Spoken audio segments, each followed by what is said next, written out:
মৃত ব্যক্তিটা যদি গুনাহগার হয়, চিৎকার দিয়া বলবেন আমারে নিও না, এই কবরের আযাব আমি সহ্য করতে পারবো না। গুনাহগার হইলে চিৎকার দিবে আমারে নিও না, এই কবরে 99টা সাপ আমার জন্য অপেক্ষা করতে আছে। কিন্তু আমার আপনার এই কান্না কেউ শুনবে না। আমার এই দেহটারে যখন মসজিদের গাড়িতে উঠাইয়া দিবেন, কিছু মানুষ গিয়া আমার বিবির কাছে বলবেন, শেষবারের মতো বলছি, তার উপর দাবি থাকলে ছাইরা দাও।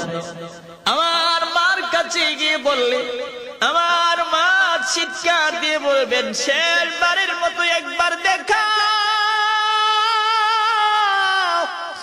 আর আমার ছেলেটারে দেখতে পারবো না, শেষবারের মতো তোমরা একবার আমারে দেখাইয়া লয়া যাও। আমারে শেষবারের মতো দেখানোর জন্য আমার আব্বা আসবে, আম্মা আসবে। ওই সময় আমার এই মসজিদের খাটিয়াতে যখন ওঠানো হবে, আমার আত্মীয় স্বজনেরা গাড়ির মতো ড্রাইভার হইয়া তারা নিজেই চলে যাবে।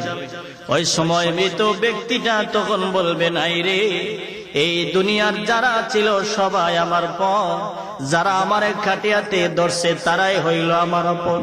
আল্লাহু আকবার, জোরে বলেন, তারাই আমার আপন। ওই সময় সবাই মিলিয়া যখন তারে কবরের দিকে নেওয়া হবে, কবরের পাশাপাশি যখন চলে যাবেন, আমার আত্মীয় স্বজন থেকে 2 অথবা 3 জন মানুষ কবরে নামবে। যেই মাত্র কবরে নামবে, ঠিক এমন সময় মসজিদের পালকিটার সিটকারি খুলিয়া যখন লাশটা দিয়া দেয়, মৃত ব্যক্তিটা বলেন, নিমক হারামের দল,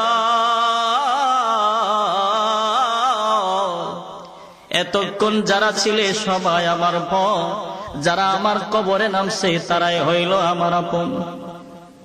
এইভাবে যখন লাশটারে কুলে লইয়া আমার আপনার আত্মীয় স্বজন থেকে 2 অথবা 3 জন মানুষ কবরে নাইমা বিসমিল্লাহি ওয়া আলা মিল্লাতি রাসূলিল্লাহ বলে যখন কবরে শোয়া দেয়, খাটিয়া দিতে দিতে যখন কবরটা একটু ছোট হয়ে যায়, এমনি তখন দেখবেন একজন মানুষ 2 পারে লাফ দিয়া উপরে উঠা যায়। লাফ দিয়া যখন উপরে উঠা যায়, এমন সময় মৃত ব্যক্তিটা গুনাহগার হইলে চিৎকার দিয়া বলবেন, যাইও না,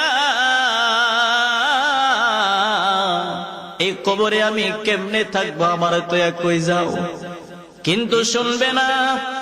দ্বিতীয় ব্যক্তিটা যখন উঠে যাবে, তারপরেও সে ডাকবে, আমার তো যাইও না, কিন্তু